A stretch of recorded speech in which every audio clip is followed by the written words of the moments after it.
Brothers and sisters in Islam, Assalamu alaikum wa rahmatullah. On behalf of the center and the imams in the center, I greet you. I greet you here and welcome you here in the center.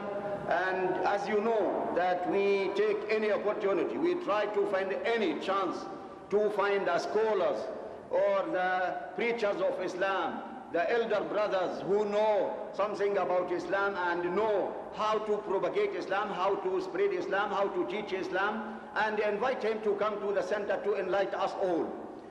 Today, I'm not going to tell you who is Ahmed Deedat.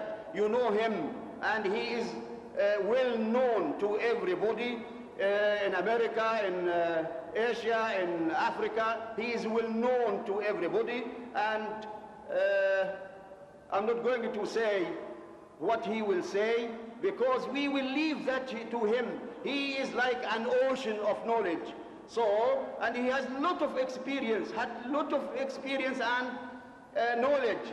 So we don't like to limit him and ask him to say what he should say.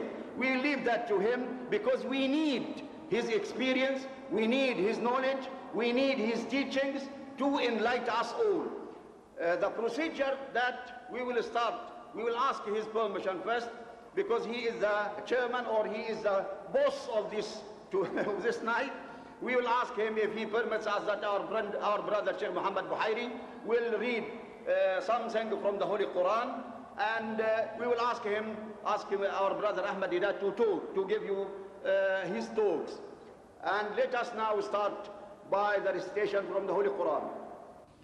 أعوذ بالله من الشيطان الرجيم.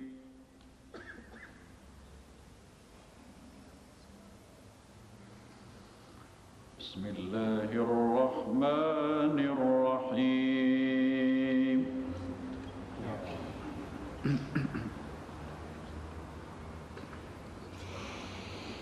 لقد أنزلنا إليكم كتابا فيه ذكركم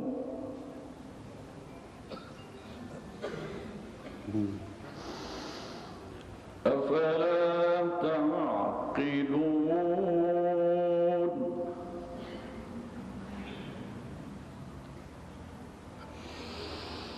لقد أنزلنا إليكم كتابا فيه ذكركم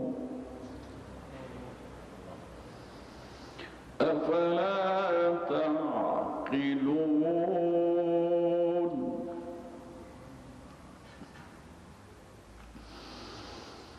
وكم قصمنا من قرية كانت ظالمة وأنشأنا بعدها قوما آخرين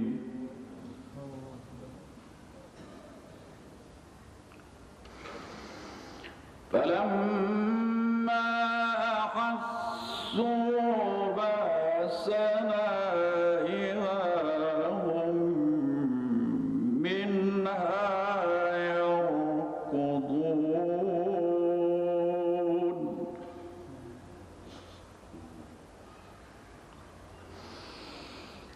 لا تركضوا وارجعوا إلى ما أترفتم فيه ومساكنكم لعلكم تسألون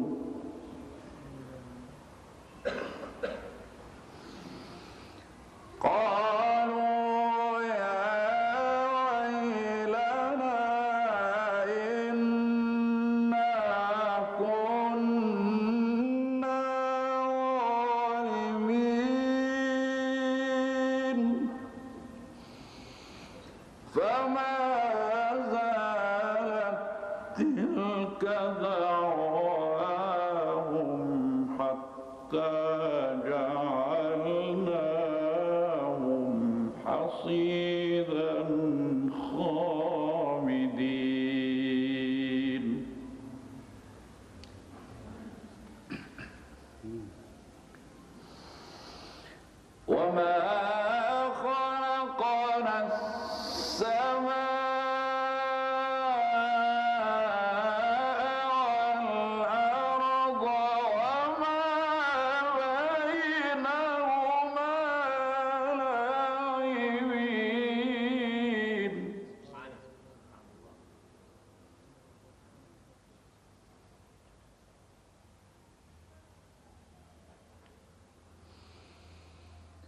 لو أردنا أن نتخذ لهوا لاتخذناه من لدنا إن كنا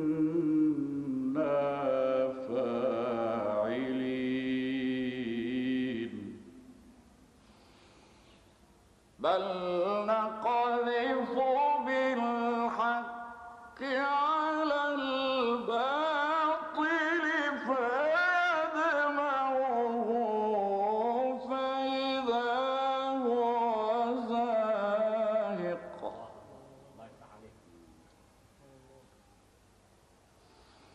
ولكم الويل مما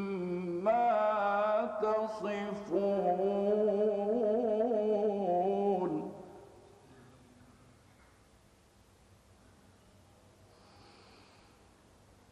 وله ما في السماوات والأرض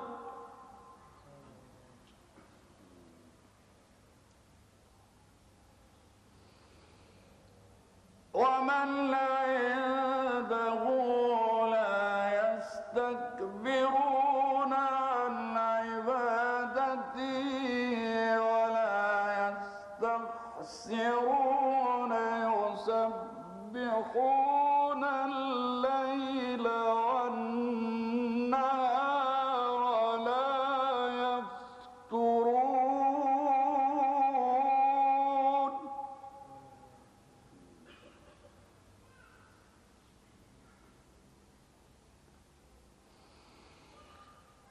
أم اتخذوا آلهة من الأرض هم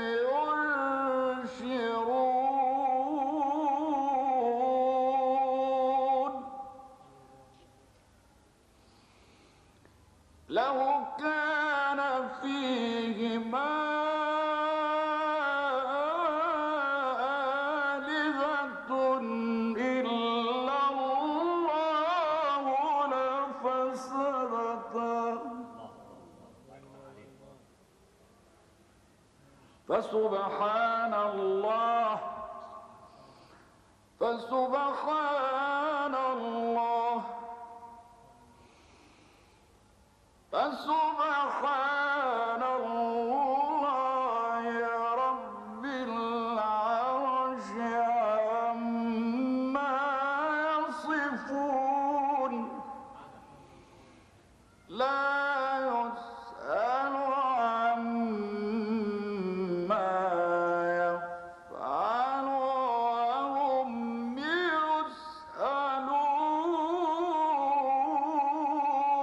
يسألون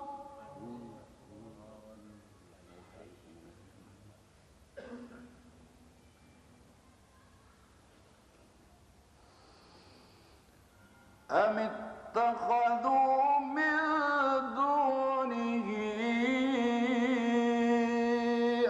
آلهة قل هاتوا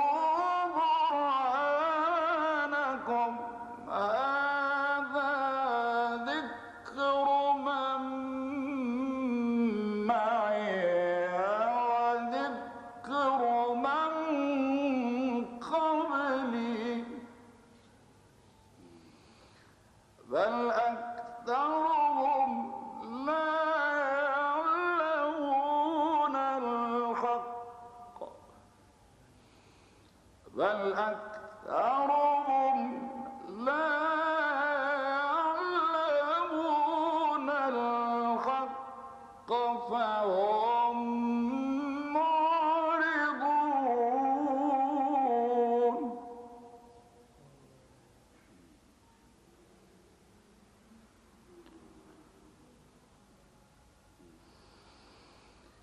وما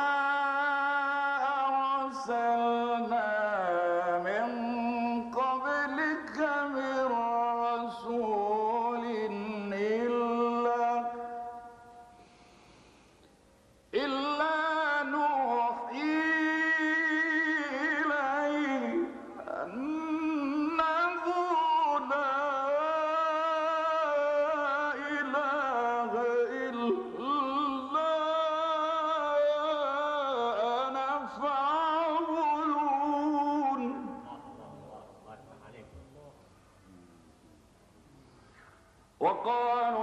اتخذ الرحمن ولدا سبحانه سبحانه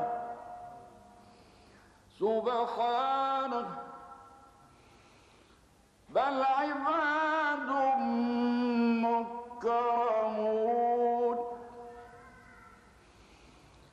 لا يسبقونه بالقول وهم بأمره يعملون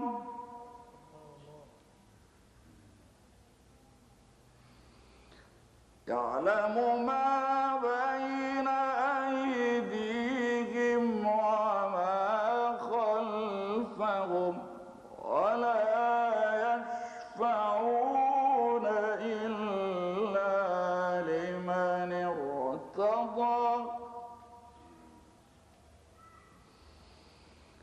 ولا يشفعون إلا لمن ارتضى وهم من خشيته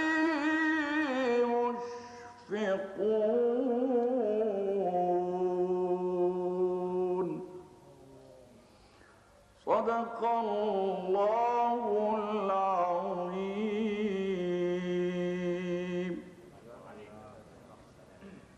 اللهم تقبل منا وعافنا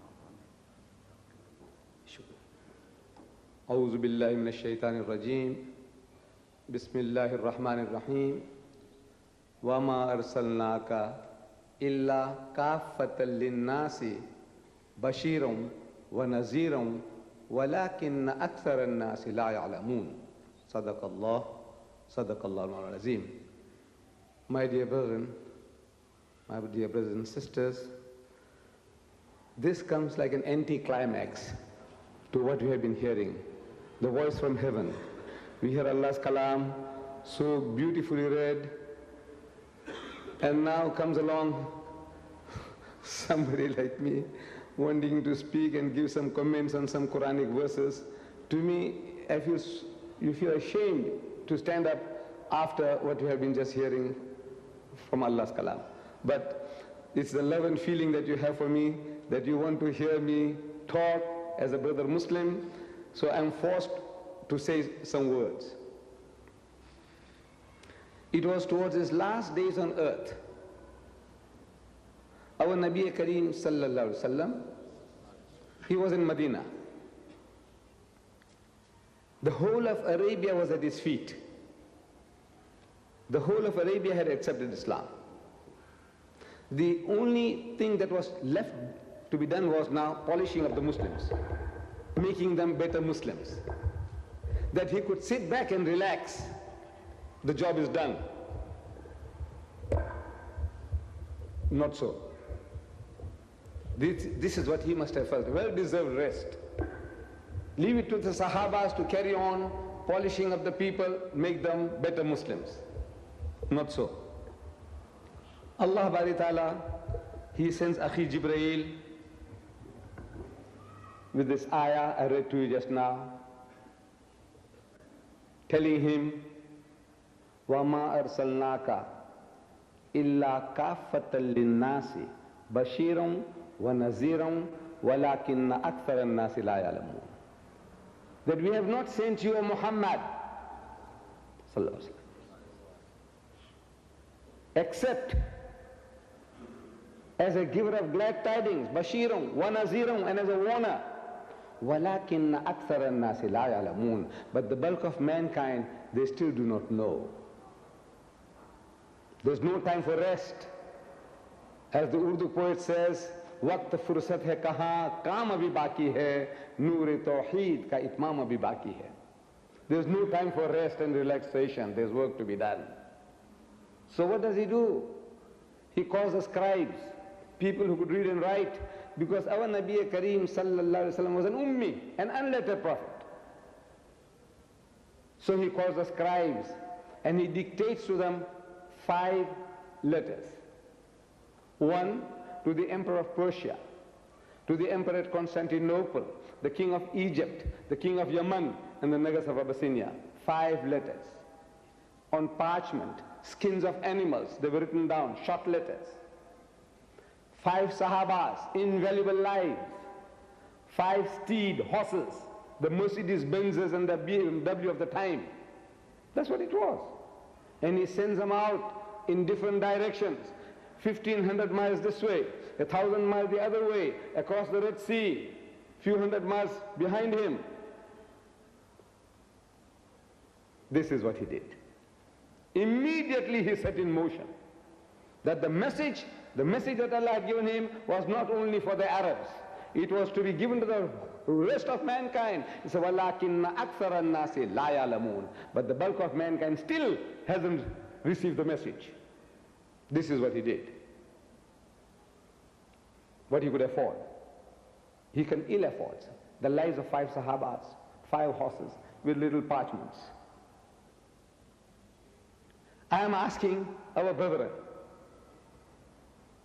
that if he had our petrodollars, and if he had the printing presses that we have at our disposal, pressing of the button and thousands and tens of thousands of Qur'ans can be churned out, would he not have flooded the world with the Qur'an, I ask you? If he can send out letters just with 2 verses of the Qur'an. One of these letters is collecting dust in the Topkapi Museum in Istanbul. Our Turkish brethren outwardly have looked after that parchment very well. I've seen it. It's protected. But the message is collecting dust.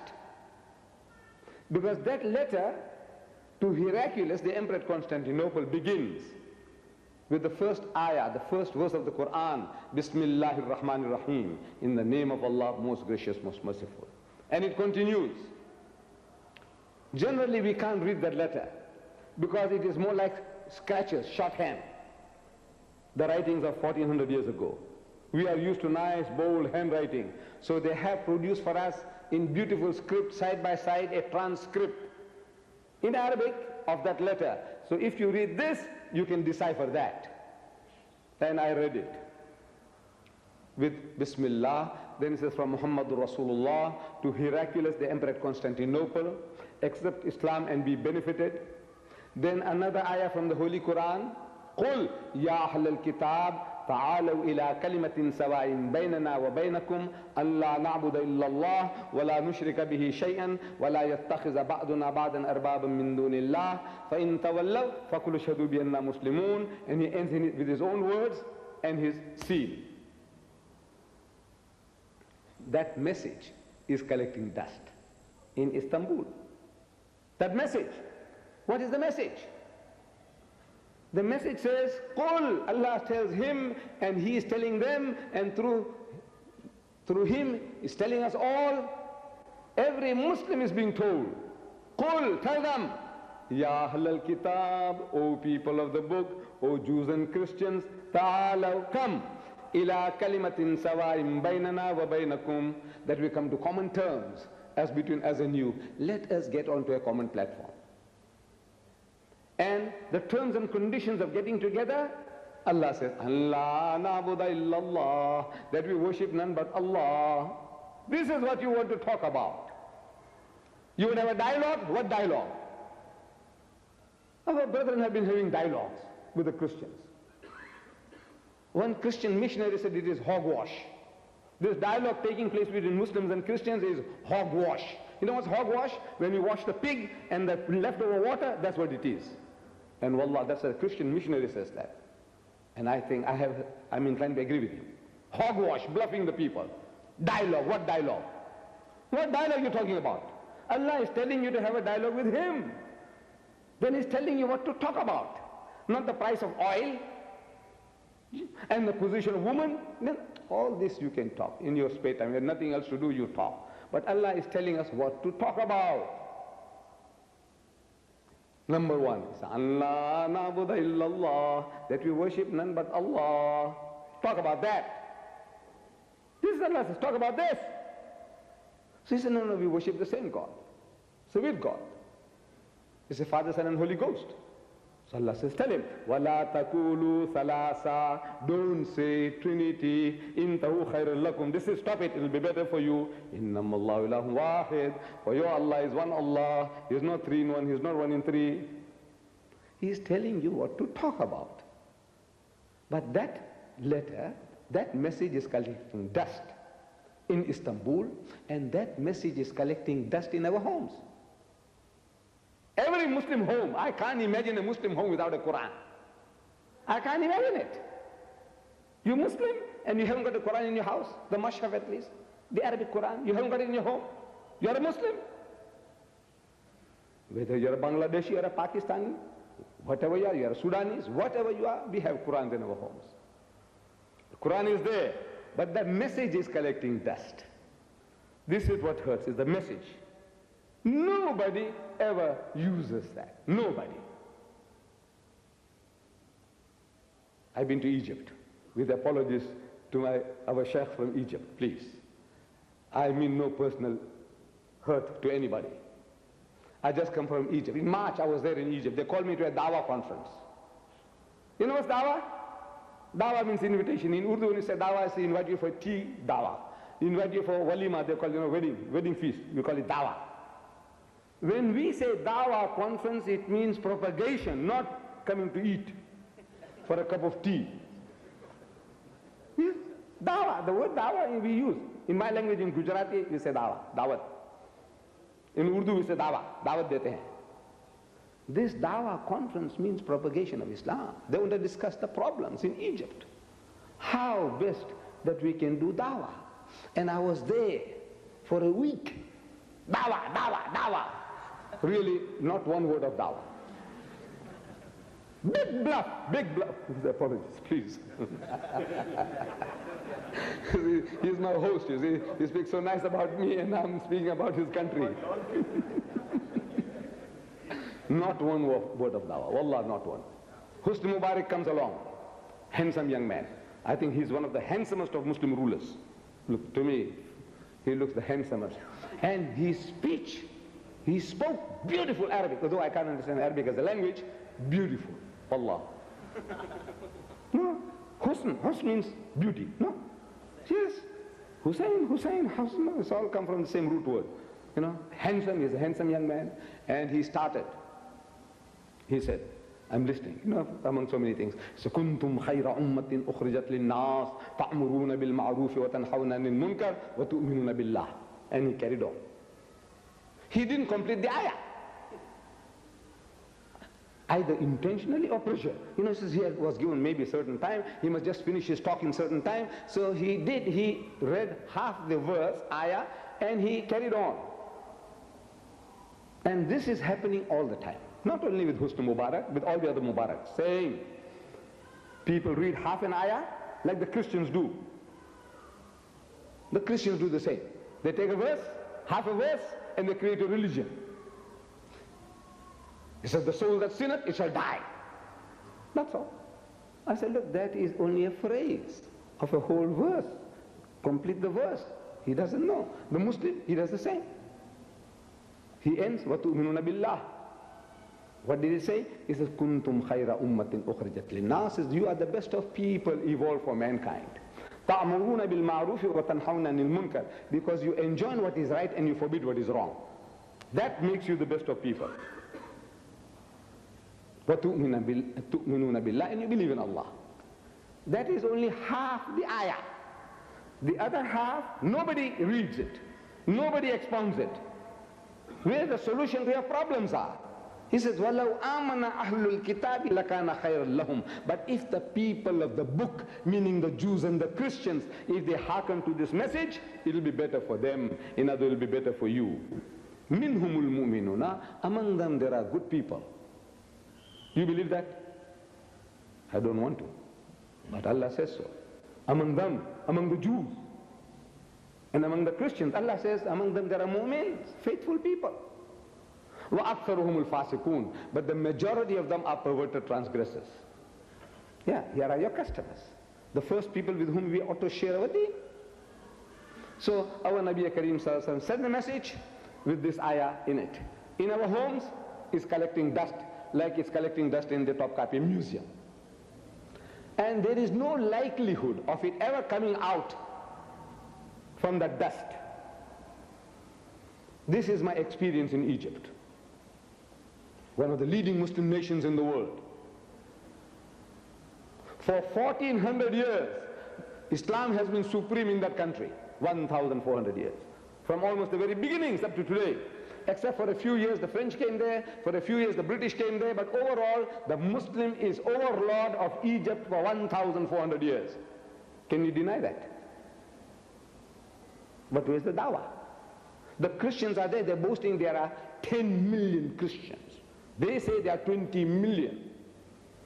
The Christians are boasting that there are 20 million Coptic Christians in Egypt. The Muslims say no, there are only 10 million. I say it's worse. If it's 10 million, it's worse, because the 10 million has got you under such control. If 20 million had you, I might sympathize a little with you. But the 10 million, what they're doing to you, what they have done to you, absolutely emasculated you, castrated you like oxen, bel bana diye sabko. I go to the Dawah conference. I am promised that visa will be waiting for me when I arrive there. Mr. Deedat, you don't have anything to worry about. I said, look, I'm a South African. You know, people, they don't like me because of my passport. It's not my fault. What can I do? I said, no, you have nothing to worry about. We'll have visas waiting for you. So I land in Cairo, Al-Qahira. And the man from the Al-Azhar, he comes and takes me from the aeroplane. Quick, there are people there before me in the queue. He leaves that queue one side and he takes me right to the front, to the counter. So I'm getting VIP treatment. And I stand there waiting. He takes my passport and my son's passport and he goes. And I'm waiting. The queue is getting smaller and smaller. Eventually the queue is finished, but I'm still there. I was the VIP. Then he tells me, right, you sit down, Mr. Deedat, you wait. I said, all right, I sit down, wait. He comes after another half an hour and says, look, here is a lady here. She will now attend to you. I said, shukran. So she goes, and she comes back. She said, look, wait for half an hour. I said, I'll wait for an hour, wait for 2. I have nothing else to do now. So she comes after an hour, this is $40.